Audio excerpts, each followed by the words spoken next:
It's late. Mark Miller packing his bags and calling an Uber to take him to the airport to fly him to Canada late.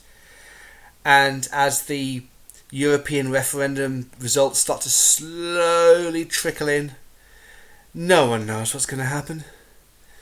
Sunderland has suddenly swung all over towards Leave. Swindon has only gone a little bit towards Leave. Guernsey wants to remain and remain and remain and remain. And even Newcastle still wants a little bit of remain. The Sunderland effect seems to have hit the pound sterling, which has dropped in value by 6%, just like that. Which is all great news for British comic book creators who work for American publishers, who can now cash all the checks that have been coming in and get a massive big pay increase. It won't be so good for people trying to buy American comic books, because then that's going to cost a lot more money, and that's for digital as well, of course. So those prices might change. That is, of course, if everything doesn't switch back again by the morning, because we don't know which way it's going to go. We haven't a clue. So, yeah. Right now it's...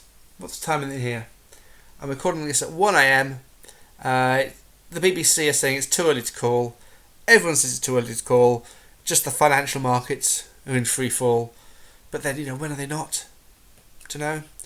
So, yeah. One thing that has been quite fun, since I ran the Mark Miller story I referred to, that he would say he was considering moving to Canada if Britain voted to remain within the European Union. I have seen an awful lot of tweets from Canadians pleading for Britons to vote leave, which I think is very, very mean. That's slightly funny. So, okay, good night. I'll see you in the morning. Maybe we'll have a clue about which way the British country and the worldwide economy as a result will be turning. Might read a couple of comics as well. Cheerio.